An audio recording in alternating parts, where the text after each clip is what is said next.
afraid of the dark?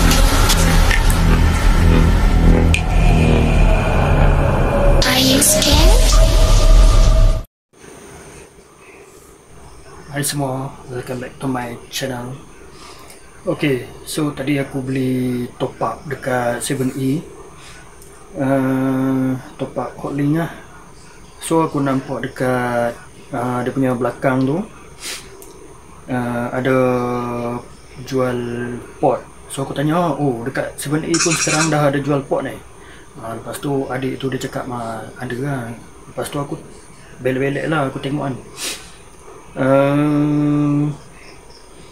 Yang ni Akso Super Pro.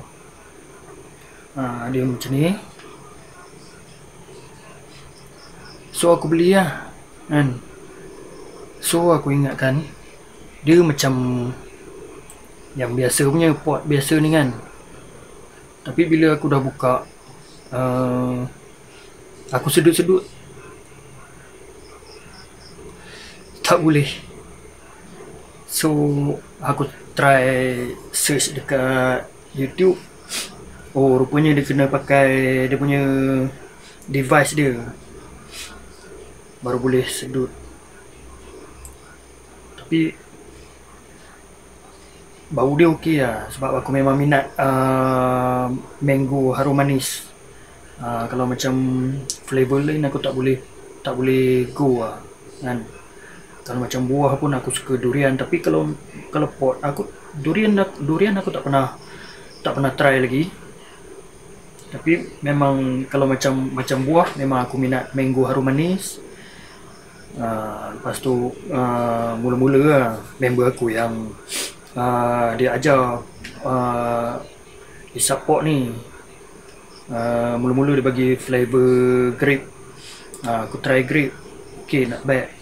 Lepas tu bila time aku beli sendiri flavor dia, aku try mango harum manis. Memang kena dengan tekak aku lah kan. Yang ni dia ajar yang nano pot punya ni. Yang ni okey, dia ada macam-macam jenis boleh masuk dengan dia. Nano stick, Serapot. Tapi Serapot sekarang ni dah banyak tempat yang tak ada. Dia ganti dengan short pot. Tapi tempat yang member aku ni ada lagi yang dia ada jual Serapot. Serapot dia okey. Dia cuma keras dia tak berapa keras, tapi flavor lebih.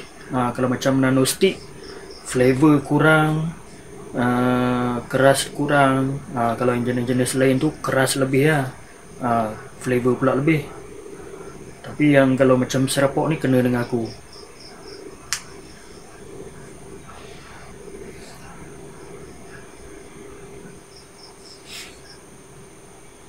Cuma aku beli yang ni je, Akso ni, macam kecewa sikit lah. Dia kena pakai device dia. So aku tak tahu boleh beli device dia saja ke ataupun nak kena beli sekali dengan flavor dia. Mahal juga lah yang ni, RM35.